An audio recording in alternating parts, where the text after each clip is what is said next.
Welcome, second intermission. As always, Saturday headlines with Elliotte Friedman. And Elliotte, you heard Craig Simpson on the broadcast saying Mikko Rantanen's compete level's not where it ought to be. It's as though he listened to you and Kyle on 32 Thoughts, because you really laid out there's things that could happen to him.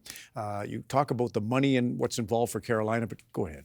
All right, so after that, you spend a bit more time seeing what else comes loose, and this is the best update I can give everybody on Rantanen, who is potentially the biggest name heading into the trade deadline. So I understand that during the Four Nations break, the Hurricanes met with his representatives face-to-face. They had a face-to-face conversation about where things were and where they were going, and the Hurricanes made an offer, and I believe that offer is into the 9 digits. So it's a big, big offer, and Rantanen at this point in time has said, not yes, not no. He's just said, I still need to process everything that's happened, the whirlwind, the emotion. So at this point in time, there's no answer from Rantanen, but I stress, everybody's telling me you shouldn't necessarily take that one way or the other. What has happened is teams are kind of waiting. There's a lot of talk out there, Ron, but if Rantanen's available at some point, you want to make sure you have your best assets to make a trade. And the other thing that someone said to me I should have spelled out but didn't is that if the Hurricanes are confident that they can still sign Rantanen after March the 7th, will they keep him and make a Stanley Cup run with him? So all of that is there, but they have made a big offer to Rantanen, and he has just said, look, I still need to process everything. So let's go through some names. The Schenn brothers and Seth Jones. Yeah, so there's been a lot of talk, obviously, about Brady Schenn, and he told reporters in St. Louis this week, I think Lou Korak actually was the reporter, that he has not been approached of anything right now and is trying his best not to think about it. But what I do think has happened is that teams have talked about uniting the Schenn brothers, Braden from St. Louis and Luke from Nashville, maybe acquiring them in separate trades to bring them together. We'll see if anyone can do it. Seth Jones, he told Ben Pope in Chicago this week that he is asked the Blackhawks to consider moving him.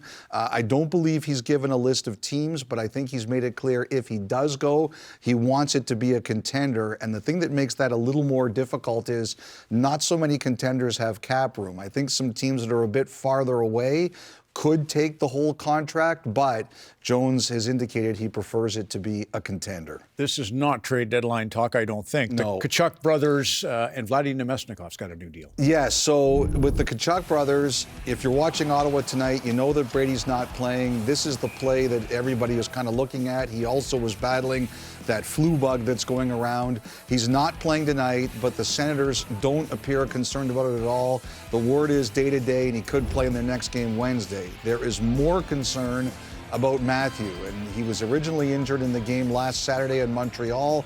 He tried to play the final, couldn't get all the way through it.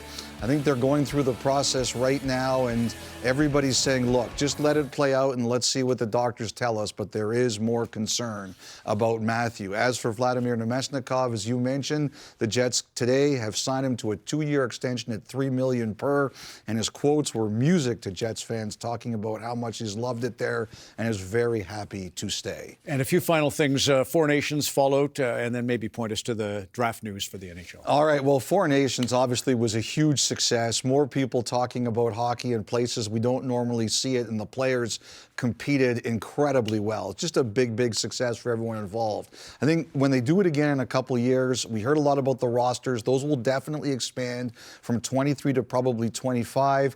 And the other thing I've heard is that the European players really want the League and the Players Association to make an effort to get games in Europe. That wasn't just word speak at the opening media conference.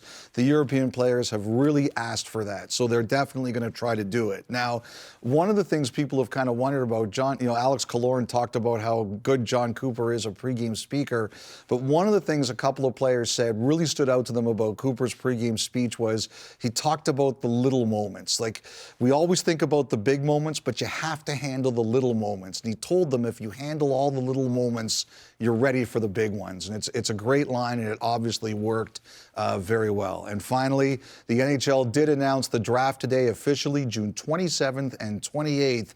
in Los Angeles at the Peacock Theater. So I know you're going with Kevin to LA tomorrow for the charity game, and LA also gets the draft officially. Yeah, it's going to be a special day, 3 o'clock local time at Crypto.com, a celebration for all those folks who need that relief and all the firefighters and first responders who did such an unbelievable job. Thank you as always, Elliotte.